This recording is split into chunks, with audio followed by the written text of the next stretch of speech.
ఇది ఒక decimal number. అయితే ఈ నెంబర్ని మనకి p/q రూపంలో చేంజ్ చేయమన్నాడు. అయితే ఈ డెసిమల్ నెంబర్ ఎలా ఉంది? 0.345. ఈ 45 బార్ ఉంది చూడండి, ఇది 45 అనేది అలా రిపీట్ అవుతూ ఉంది నెంబర్. సో దీన్ని మనము p/q రూపం మార్చాలంటే ఇక్కడ న్యూమరేటర్లో ఈ జీరోని రిమూవ్ చేసి ఈ నెంబర్ని యాజ్ ఇట్ ఈస్గా రాసుకోవాలి. రాసుకున్నాక ఏ డిజిట్కి అయితే బార్ లేదో ఈ నెంబర్ నుంచి ఆ డిజిట్ని రిమూవ్ చేయాలి. చేశాక ఇక్కడ ఎన్ని డిజిట్లకి అయితే బార్ ఉందో అన్ని 9లు, ఎన్ని డిజిట్లకి బార్ లేదో అన్ని జీరోస్ వేసుకోవాలి. ఇక్కడ రెండు డిజిట్లకి బార్ ఉంది కాబట్టి డబల్ లైన్, ఇంకో ఒక డిజిట్కి బార్ లేదు కాబట్టి 0 వేసుకుంటాం అనమాట. ఇప్పుడు ఈ నెంబర్ నుంచి ఈ నెంబర్ తీస్తే ఎంత వస్తుంది? 342/0.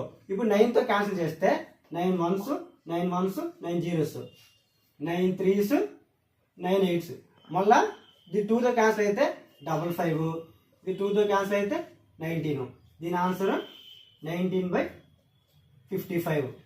ఇది ఒక నెంబర్కి బార్ లేదు కాబట్టి. ఇన్ కేస్ మూడు డిజిట్లకి కూడా బార్ ఉందనుకోండి, అప్పుడు 261 మూడిట్లకి ఉంది కాబట్టి 999 యాస్టీస్కి క్యాన్సిల్ చేసుకోవచ్చు.